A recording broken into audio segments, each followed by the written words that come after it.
Welcome to another Glenbrook Podcast, and we've got our first person who's returned for the third time, Dr. Richard Barkham, calling in today from India, but more recently in 2024 and 2020, when we've spoken to him, he was in Boston originally and then Dallas. He was the Global Chief Economist at CBRE, taught me at Reading University, and was also a close colleague of mine at Grosvenor. So we're very good friends. But the reason we got Richard on for the third time is that he's a very bright individual when it comes to global economics, and we were chatting a few weeks ago, and I said, why don't you come on the podcast and have a chat about what's going on with America, really, in terms of the war and the impact on the economy. I've been trying to push him to speak a bit more about the UK, but he's reminded me that he hasn't been to the UK for a while. But the first thing is, he's not in either Dallas or Boston today. He is calling in from India, where I think you are on holiday. Yes, I'm in New Delhi. I've been here for a couple of months, just chilling out, walking around, doing some tourism, and doing, phenomenal quantities of yoga, which I've enjoyed. So you're seeing me in my Airbnb in scenic farms in New Delhi. And India has changed a lot in 20 years. I'm having a great time. And you've left Dallas behind? No, I'm heading back to Dallas next week. I'm just on holiday here. So Dallas is where I live. I'm contemplating coming back to the UK, but moving from a low tax location to a high tax location isn't, a very cheerful business. I can tell you that. What's life been like since leaving CBRE? Because that was a big shift. When you're doing a big corporate job, there is a tendency to think that there's only that. That's your world. You're focused on that. You've got 101 constituents that you've got to keep happy. So you sort of think, well, what would I be if I wasn't in that job? But when you come out of it, I've found I've sort of reconnected with myself, reconnected with friends, reconnected with my golf game, reconnected with literature, which I love. So, I've found it very, very, congenial to leave the company. I was 64 when I left. So, and I've been working hard for 40 years. Really full on, just not like everybody else. So taking some time out has been, to recharge the batteries and think about the next step. I've been thoroughly enjoyable, actually. And what do people think of America over in India? They're fascinated by it. They're absolutely fascinated by it. And it's the absolute dream of your average Indian to get a green card to go to the United States. No question about it. Absolute admiration, absolute fascination. Lots of focus on American, culture, but Indians, generally speaking, well-educated, English-speaking, very intelligent, very tech-savvy. All of them, the ones I mix with anyway, just they want to go there and they want to, do well in that environment in a way that it offers people in India. An opportunity to excel, which they might not get in India because of all the complexity. So they love it. We're not going to linger too much upon CBRE or Dallas or America too much today. We're going to dive into economics, which is your expertise. I pulled out one of your books that I had to remind myself on some of the questions to ask today. And I think we're going to... And I'm very happy, by the way, to talk about UK real estate and contrast it. But I've got recent experience of the US. Anyway, got a few UK questions for you, but I'm going to start with a sharp question, which is, in one sentence, how would you describe the global economy today? Well, in one sentence, it's surprisingly resilient. It's taken a number of shocks. Obviously you had COVID and you had inflation, but we had economic stimulus to deal with that. But now we've got tariffs and we've got another oil shock. But I think, that resilience won't last forever. Yeah. But it's been fantastically resilient so far. Thank goodness, really, for all of us. And is that just America, or do you say that applies to the whole of the globe, or are there areas, because it doesn't feel like the UK has been as resilient as America has? No, I do think, it is America, and America drives, still drives a lot of the economy. So if America's resilient, that gives resilience elsewhere, particularly to China, which is exporting a lot. And Europe is a little bit more sluggish, due to its kind of exposure to, Europe isn't an energy producer like the US is. But, some of that resilience of America and some of the resilience, that's within Europe and UK, is still there. It's surprisingly resilient. And, the source of it, I think, is probably consumers. Consumers, have been hit, one way and another, but they've continued. They haven't retrenched in a really destructive way. And I don't think the story of that is properly told yet. But, I think the fact that consumers both in America and Europe and the UK have, continued to spend, which is, I think, clearly related to low levels of unemployment. Unemployment's gone up a bit, but, companies, they didn't do what they did during COVID, which was cut, people have still got jobs, and I think that's allowed them to keep spending, and that's the kind of source of the resilience. There are other things in there as well, but, the fact is that consumers have continued to, to operate and spend money, I think is part of the resilience story. Are we through the inflation and the rate shock? Because it feels, that more inflation's coming, and when we price up our developments, we're probably pricing inflation back in again now, where we felt things had leveled off for a bit. And on the rates, the rates went up. Is this a new normal in terms of interest rates, or are they going to go up again? I think we're not necessarily through this kind of inflation. I mean, I don't think, we're going back to a 1970s 15%, kind of everybody accepts 15% inflation. But we seem to be living through an era of just endless, what we call in economics, supply shocks. COVID was one of them, where tariffs were another. Now you've got the war in the Gulf and energy prices. All of those, cramp the ability of the economy, to supply goods. And, you've got that kind of resulting inflation. And, in this period of,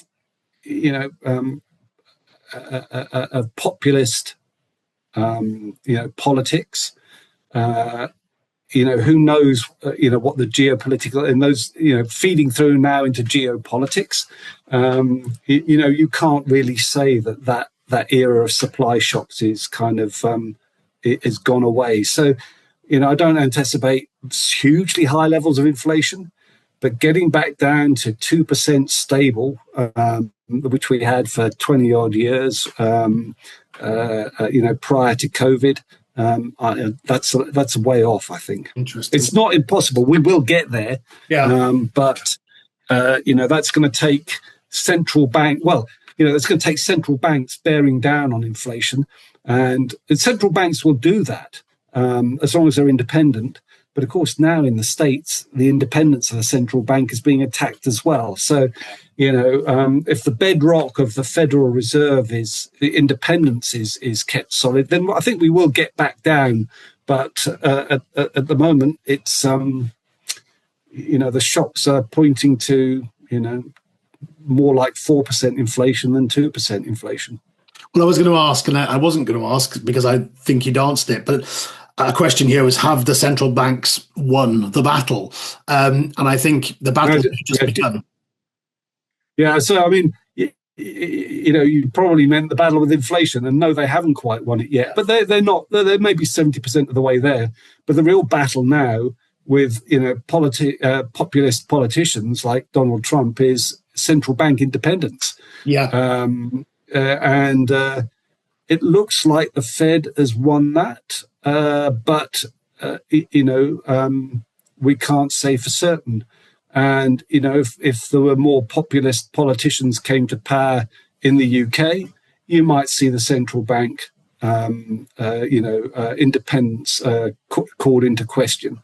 And then you really are going back to the 1970s.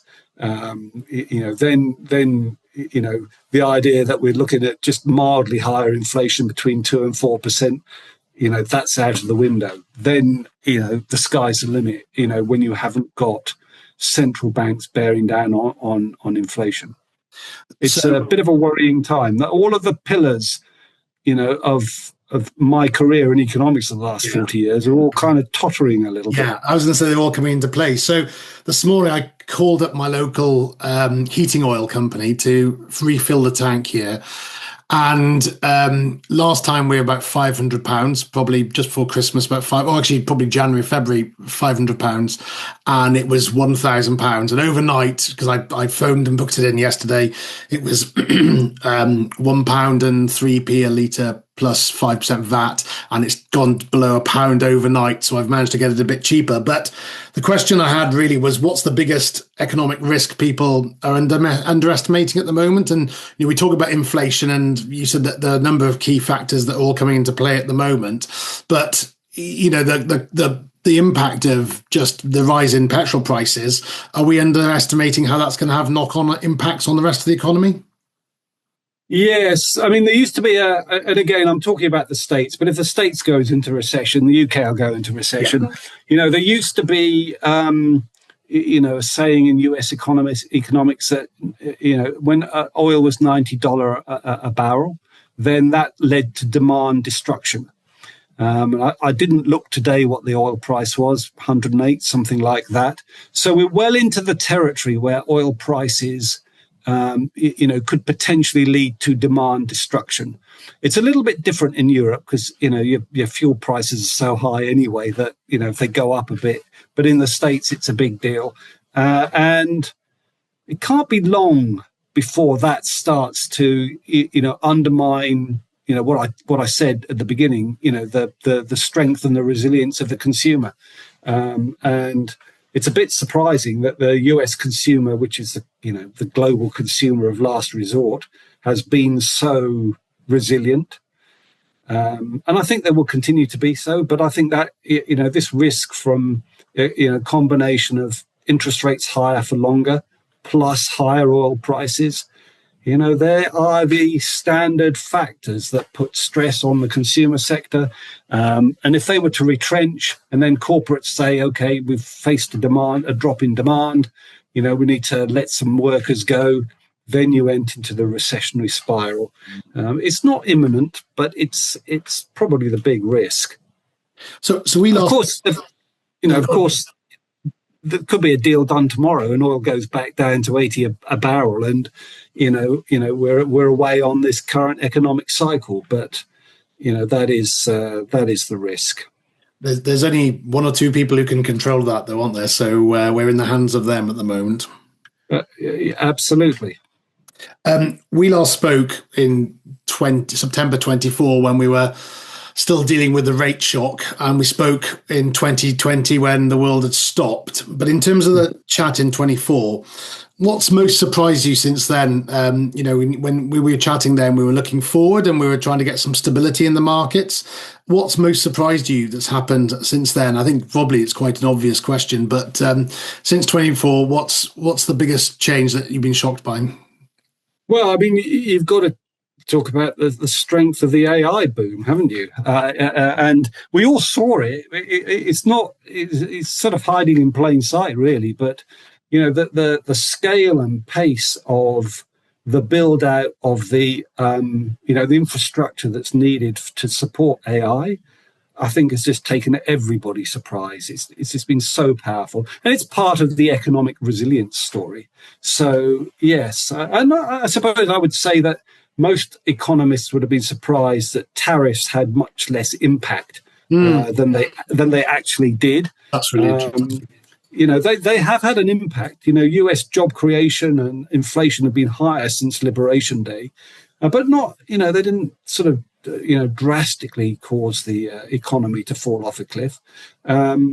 So a combination of tariffs being a bit less, problematic than people thought, but just the scale and the pace of AI development and infiltration into every aspect of life, but also into the physical economy, because building, data centers is, is investment. It feeds out through the economy, and it's been very beneficial to demand.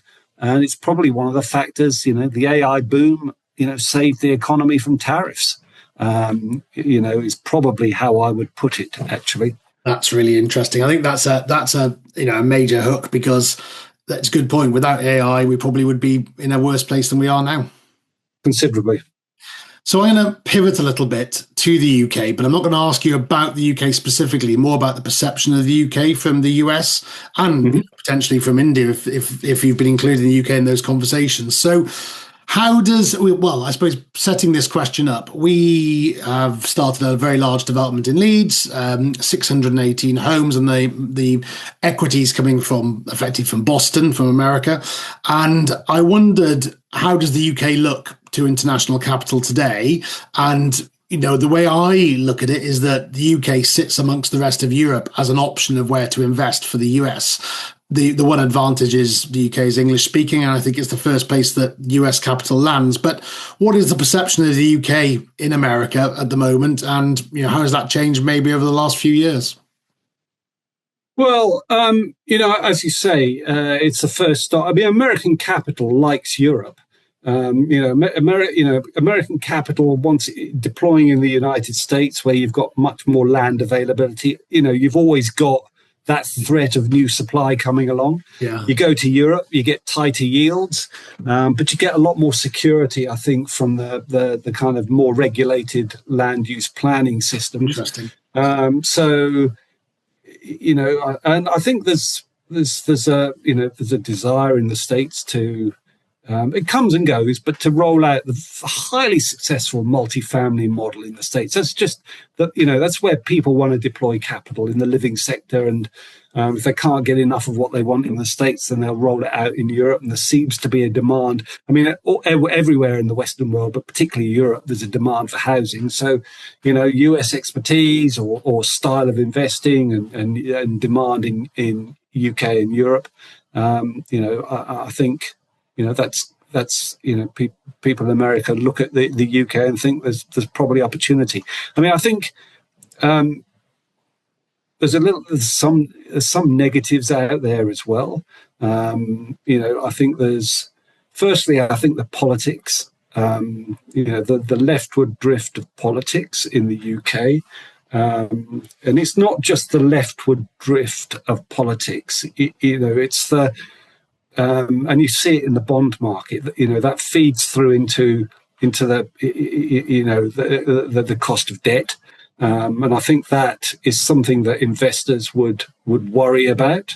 So another question is, how does the UK look to international capital from outside, particularly from America? Particularly from America, I mean, I think favourably. I mean, Americans like to invest in Europe. And the UK, obviously, they see it as one and the same. You get, the yields are tighter, but the depreciation is less, and you get more protection, I think, from a more regulated land use planning system. The tax works in such a way that the post-tax, post-leverage IRRs are quite competitive, particularly in Europe. Where the debt costs are lower. I think there are a couple of worries now with regard to the UK.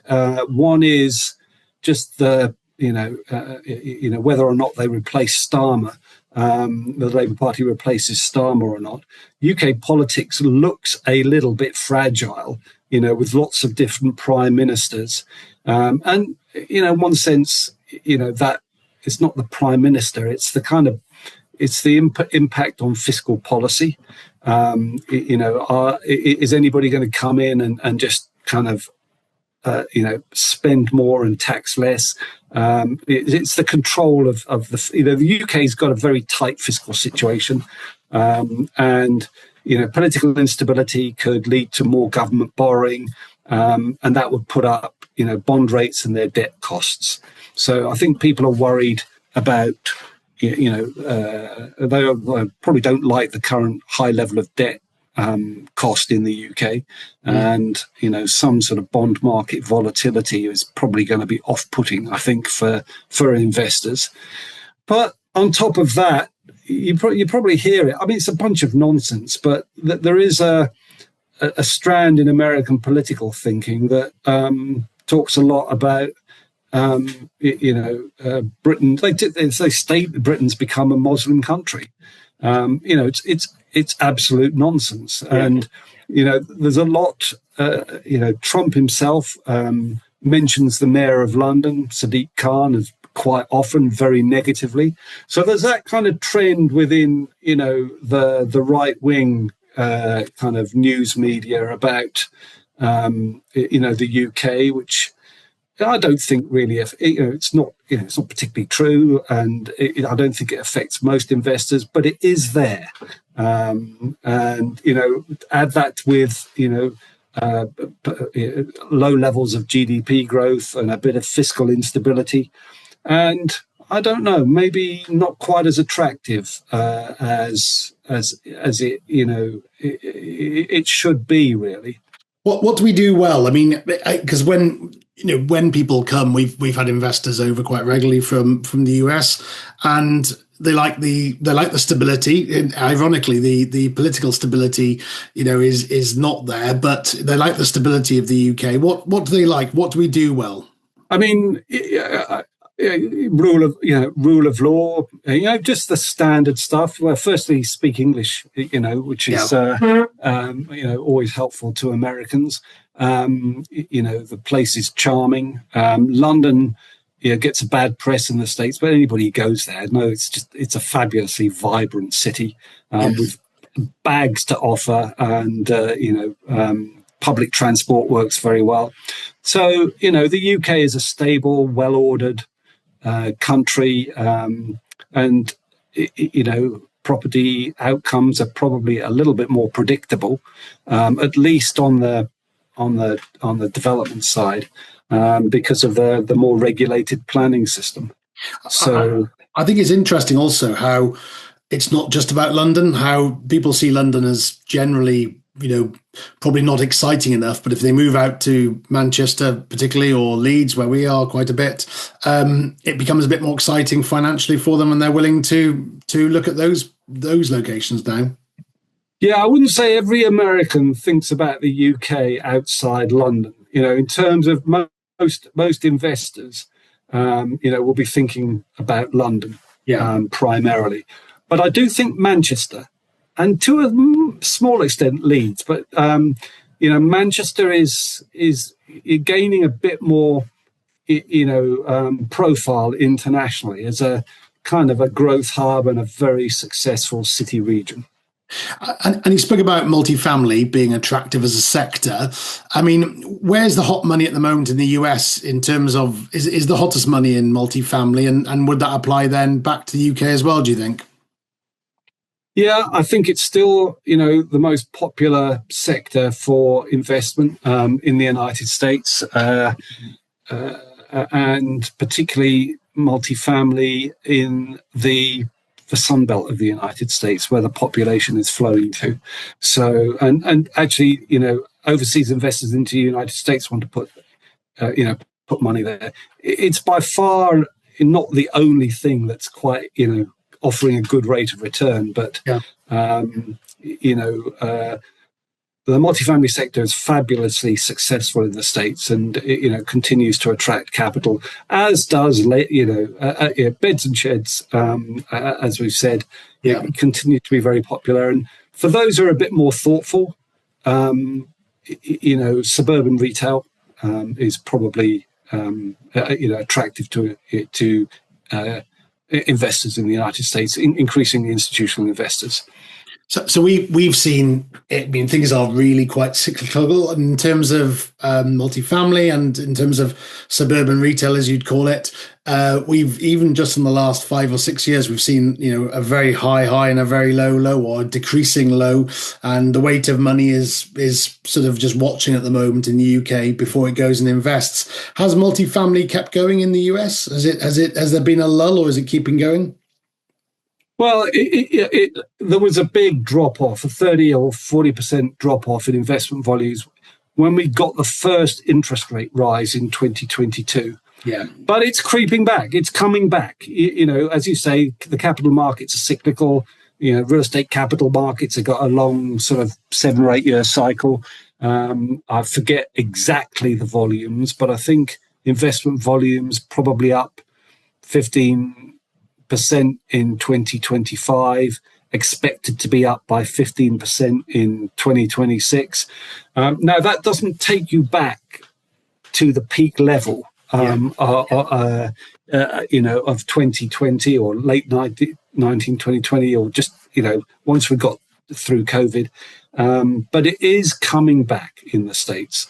Markets have been quite active, investors have been quite active. As it's a little bit dependent in the States, and I think this is going to be a problem for the UK. It's very dependent on the 10-year Treasury, and 10-year Treasury, when I looked yesterday, was 4.3. Probably, investors are not going to deploy until you get it down to 4%, and they're certainly not going to deploy. And when I heard on the news this morning, the UK 30-year gilt 5.8%.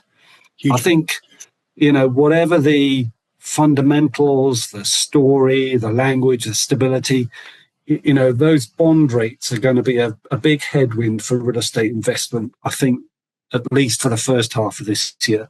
Hopefully not for the second, but it might be the whole of this year. There always seems to be a reason at the moment. The war, you can go back through all the shocks we've had even since Brexit. So Brexit, and then COVID, and then the interest rate rise. And it's just been one thing after the other. And it's trying to get people's confidence. And the problem is when you're building a big development pipeline like we're trying to do, you can't just press pause and press play and try and match it. You've got to believe and keep going. So it's just hoping that you catch investors at the right time in the right place, because fundamentally the product performs very well in terms of build and letting up and financial performance. Rental growth has eased off quite a bit, but it'll be interesting with the rise in inflation to see whether that's going to come back as well. Yeah, I mean, no doubt the fundamentals are there. Across when I looked and when I did a bit of homework on UK property, the fundamentals look quite good across a number of sectors. And as we talked about earlier, the whole Western world, but the UK in particular, has got a massive shortage of housing. But investors are very sensitive to bond rates, and bond rates become unanchored from even the kind of immediate post-COVID period where we were happy. We got to be comfortable fluctuating around 4%. It's all this latest shock has sent markets a little bit awry, and the UK is much more sensitive to this because of the politics and the reliance on the fiscal situation. And the rather bizarre energy policy that the UK pursues doesn't help, does it? Just expand on that.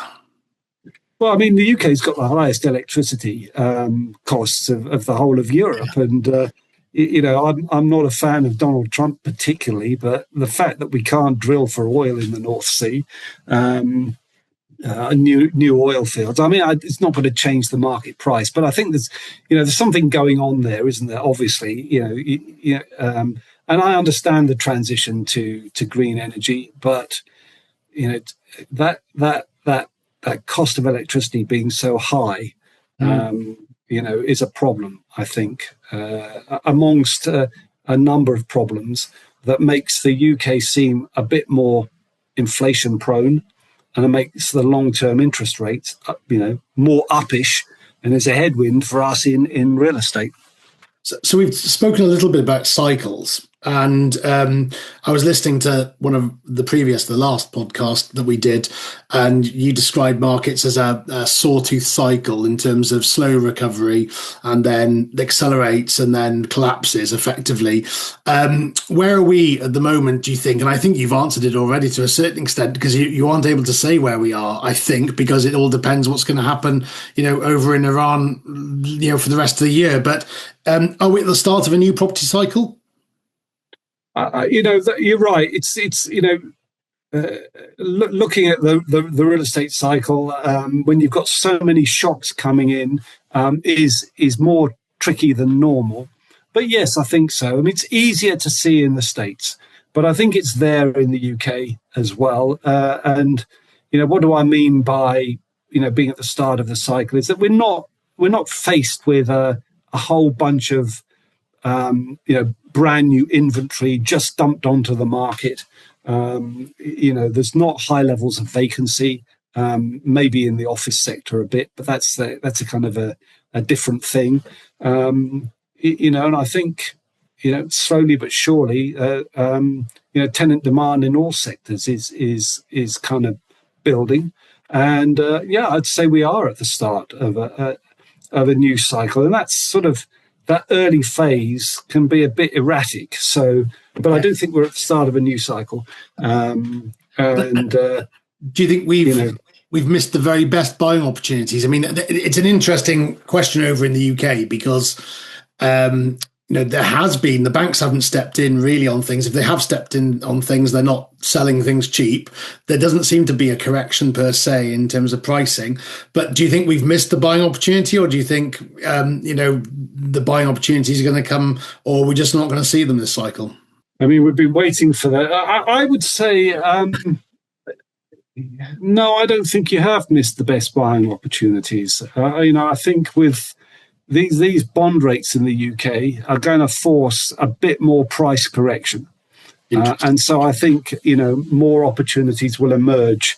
I think now, the next 18, 24 months are going to throw up more opportunities. Absolutely, they will. So and I think interest rates will come down over a 5-year period. So, I don't think we have missed them. In fact, they might still be, some, there to be harvested over the next 24 months. And I mean, I see it, the capital still waiting to make a move, the big capital still waiting to make a move. What's going to make investors brave again? And again, I can't help stop thinking of the war, the war being sorted out. I mean, I read something in the papers about, mines and all the rest of it. And, that's the latest thing in the papers at the moment. But what's going to make investors be brave again? I think it's very simply going to be the spread of real estate yields over bond rates. Yeah. When I last looked at it, and it's a year since I was in post, the spread globally was still at the low end. And I think, it's not just the geopolitical shocks. I think, AI and digital economy, it's reshaping patterns of tenant demand. So from an investor perspective, you don't quite have the certainty on tenant demand that you might have done over the last 30 years. And I just don't know that there's enough risk premium there yet. So what's going to make investors brave? I think, it's going to have to be a bit more price capitulation, or prices easing down. And when you get that spread over bonds back up to 300 basis points, 400 basis points, that's when investors will move. I remember back in the day, 2000, where we were looking at the impact of .com and how that was going to change things. And it did change things in terms of retail and warehousing and everything else. And AI now is having an impact with data centers and potentially going to have an impact on office space and so on. Do you think this is a cyclical thing as well? Do you think technology is going to have a sort of 20, 25-year cycle on changes, or do you think this is the new normal again in terms of, we've had the .com, the retail online retailing impact from 25 years ago. Do you think we'll now have the AI impact and things will then settle down? Whether it's going to last 25 years, This idea of a 25-year technological cycle, when I was growing up, we used to call it a Kondratiev cycle. You don't want to go there. I don't know that there's much evidence for it, but yes, I mean, I think, AI is going to reshape a lot of occupations. And it's going to be very beneficial. It's going to be beneficial in ways that we didn't understand, and.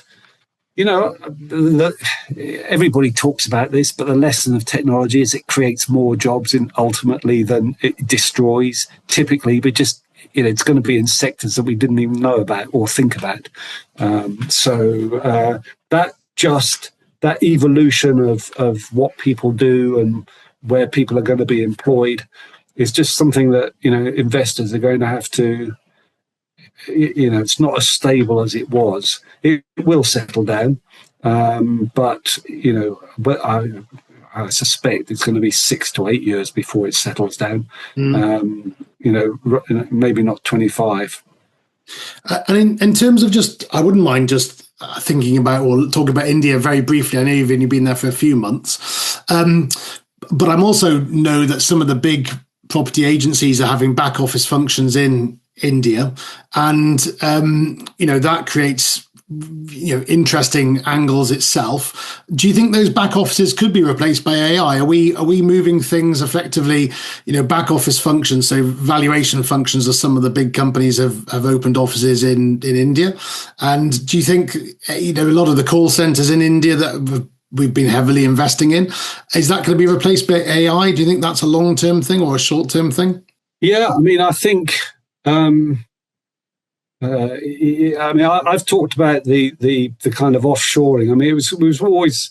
I might go around the roads here a little bit. It was always very curious to me to see Donald Trump trying to get 100,000 manufacturing jobs back to the United States, where out of the door were like 500,000 or 1 million kind of mid-level service sector jobs going to India. I think it'll be yes, I think those jobs are at threat. I mean, I think those jobs are at threat in India. But, at some point, I mean, deploying AI on those tasks, is expensive from an energy perspective. So ultimately, whether those jobs are at risk in India or not, depends on that, the relative cost of replacing with AI. And AI may not be as cheap as people think. That's really brilliant though it is. And also you've got to remember that India's growing at 10%. So it's got a huge, domestic service sector. I mean, people have got to have pensions, they've got to have insurance and, medical, infrastructure as well. So there'll come a domestic demand for offices, but, it's only a couple of years. I mean, most American corporates are still trying very quickly to offshore jobs, to India, to lower cost locations. So I think there may be some threat from AI, but I still think if you want to see the future of the office sector, you should come to India, because, it's a centre of excellence in that kind of work. Your point about energy is a really interesting one, with the cost of energy of running AI. When I went to Calcutta with Grosvenor 20 odd years ago, I suppose now, but we went to see a large development of a department store. And rather than use large overhead cranes and hydraulic machines to break up the existing building, everything was being done by hand. And there was a cost-benefit analysis in terms of the cost of machinery versus the cost of people power and the cost of energy as well there. And I think it's a really good point that probably that's moved on to, and then will move on, that people power is cheaper than actually AI power to a certain extent, maybe. Maybe, yeah. I mean, I think... looking at AI in the States and building out the AI infrastructure, I think the power that it's going to consume, it's going to consume 25% more power by 2030. So this kind of demand on the energy infrastructure, it's immediate, it's near term, and The US energy system can just, if you really sweat it hard, can just about cope with that. But it's already putting up, domestic energy prices. So I think, and we're only 10% into this AI. Heaven knows what kind of energy demands it's going to put on. And I think that it's not a costless technology by a long shot. Yeah, that's really interesting, because I think the perception is that it is to a certain extent at the moment. So moving on to some sectors, I know we've covered BTR, multifamily, built to rent multifamily a little bit. But what can we learn from the US in the UK with regard to built to rent? So so just to give you a bit of a background where we are at the moment as a company, we've sort of been on the cycle of amenity. So we started with low amenity, we've increased amenity. This is probably not just Glenbrook, but the sector, and everybody's sort of pivoting back to lower amenity now to try and reduce cost and get the rents down and the deliverability. But the UK built to rent sector is slowly maturing. I think I think there were only 2 forward funded deals outside of London last year. So it shows how much things have ground, not to a halt, but have slowed down. But what can we learn from the US? Where is BTR or multifamily going at the moment in the US? Well, I'm going to say something, that you perhaps hadn't expected, really. One of the things that you have in the States, which you don't have in the UK, one of the reasons why the sector is so successful in the States is that you've actually got suburban multifamily. The build to rent is really focused on the cities right now. Yeah. And of course, developing in cities is really expensive. And it's the same in the States as well. But you've had fabulous amounts of, and it's coming back, a development of multifamily, mid-range, mid-ranked, kind of, not quite as dense, multifamily in the suburbs, which I don't think we see at all in the UK. And I think that could be, quite a useful way of because the suburbs, they've been neglected for 40 years in the UK. Yeah. They need more investment, and they are fabulously undense. So I think a combination of planning and the industry coming together and finding some sort of model that works for mid density multifamily in the suburbs would be something that I think it would make money. Yeah, no, it's really interesting. We've explored that, and you end up having various investors gravitating towards one sort of living. So you have investors generally, we're not talking about specific sector specific investors. We're talking about pension funds who will either be, higher end city centre or single family, suburban, new suburban greenfield development. There aren't many investors who cover all of the bases, and certainly very few that do mid density suburban. That isn't a thing as far as we're aware. So just moving then on to the sheds bit of beds and sheds, one sort of quick question there.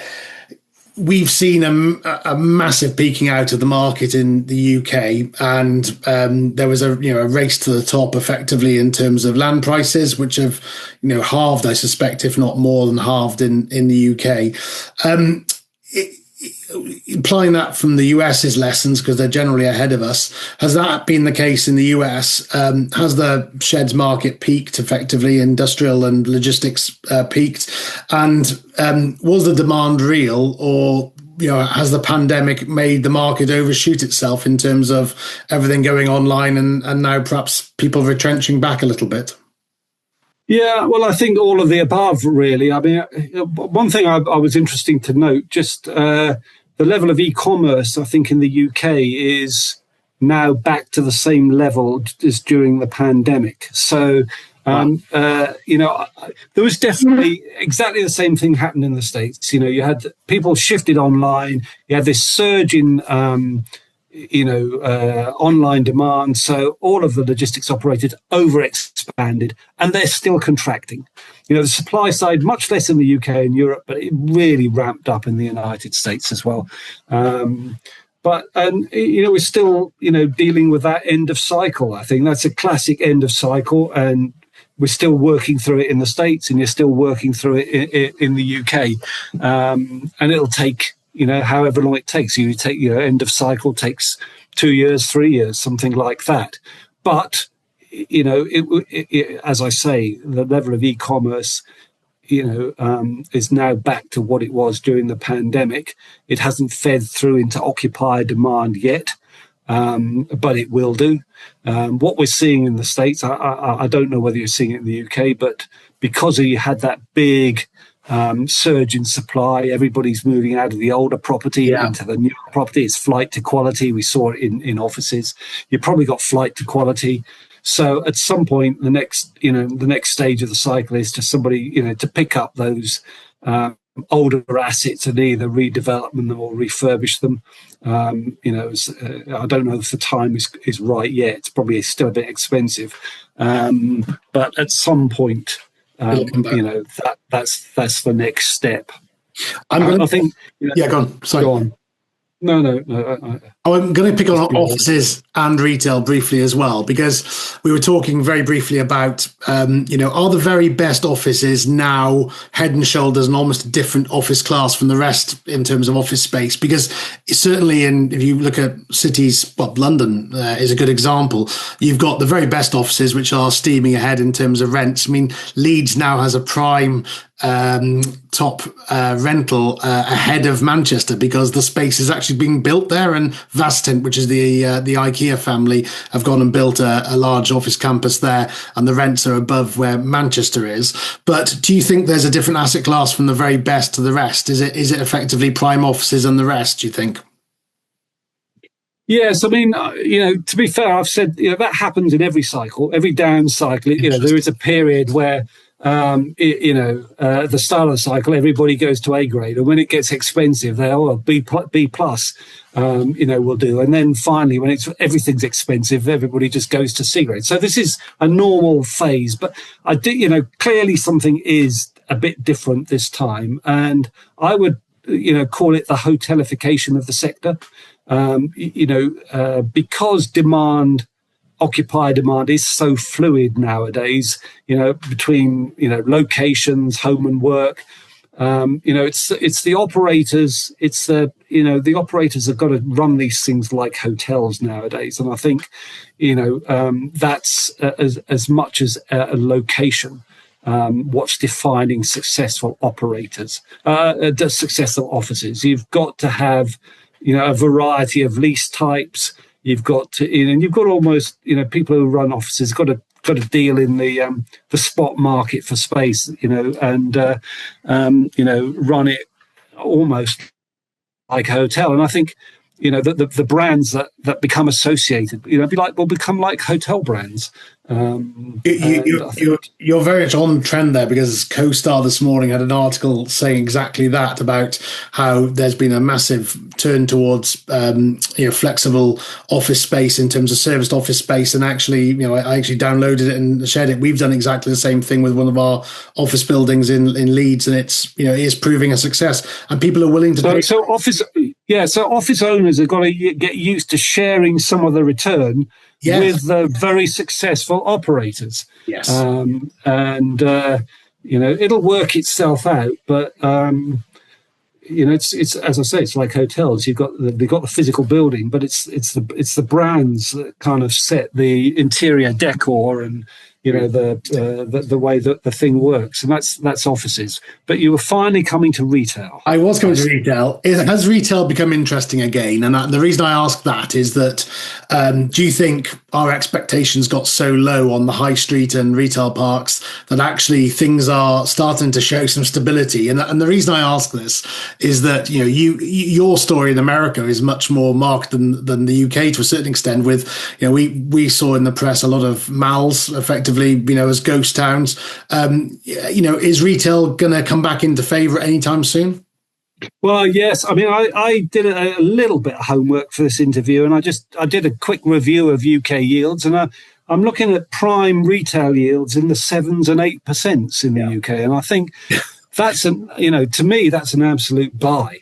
That's just, given what we've talked about, the bond rate, and this is prime. I don't know whether you can actually buying the stuff. I don't know whether you can actually access the stuff, but if you can, getting an 8% yield on a prime shopping centre, I think is absolutely where I'd be putting my money now, because I think the prime shopping centres in town, or the best high streets, are still offer that kind of mixture of leisure and kind of socializing, whereas the kind of the retail parks give you the kind of convenience end of it, and they're doing very well as well.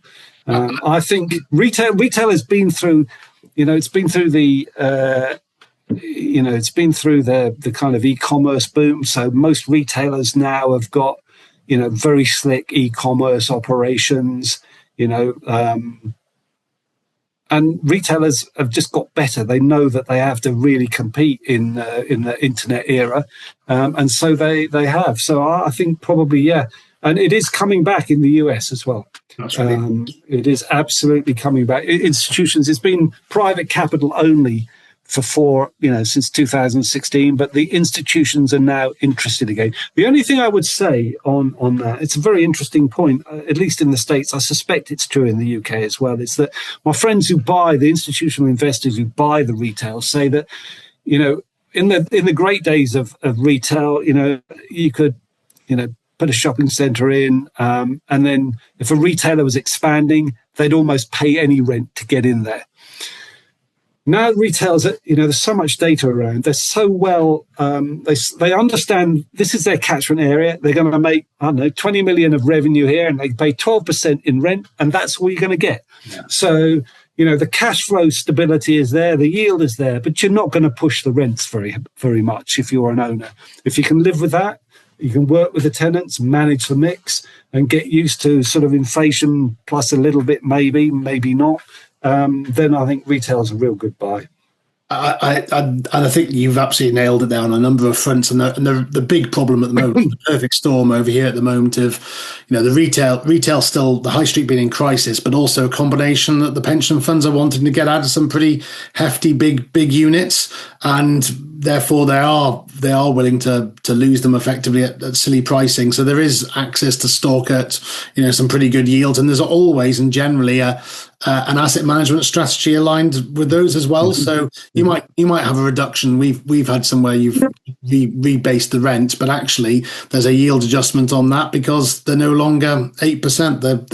They're a better yield. So that's that. I'm going to pivot again, and we'll head towards a close in a minute. But I'd just like to pick your brains as a business owner myself. And what would you be doing at the moment in the market? And what would you not be touching? What would you be waiting to do rather than investing now? So, what if you're a business owner? What would you be doing? What are investors getting wrong? I'll give you a number of things because you can have a think about these. What are developers getting wrong, and what are they doing right? And where are the best risk-adjusted returns going to be coming out of this? Yeah, you've got a lot. You have to keep in mind, Guy. I live in America. I played golf for a year, and I'm not a business owner, so I'm not sure I can come up with. I would say. We're living in a world, just kind of standard stuff. If you're a developer, a business owner, don't get trapped or caught into big long-term projects. Keep your projects feasible, that you can, keep them scalable so you can stop and start them. Yep. With a broader master plan. I don't know that anybody's doing those big projects now, but now is not the time for big, or at least things that you can't phase. There's a number of people sitting on very, very expensive pieces of land, and what's interesting at the moment, people are just doing that, sitting on the very, very expensive pieces of land, and the banks aren't stepping in, and everybody's on a bit of a standoff. So that's what's happening at the moment, is that historically you might have seen the banks stepping in and liquidating them and trying to get some of their cash back, but you're generally seeing people sitting on things, which I think is unusual. Again, we didn't see that in 2008-9, did we? I was talking to a friend of mine in New York who's a lawyer, and he's acting for a tenant, and the tenant wants to give the keys back to the bank, and they can't find, the banks have gone missing. They can't find anybody to give the keys back to. The banks don't want the land. But that, I think there has to be, that's the other thing, I suppose, if you're a developer, I'd be just a bit cautious, unless it's a generational purchase on land acquisition right now, because there's probably, as I alluded to earlier, a bit more price adjustment given where interest rates are now. So just be a bit cautious. There might be better bargains, coming up. And I think I'd rather say it's refurbishment where you can rather than, full scale new development. But that's interesting as well.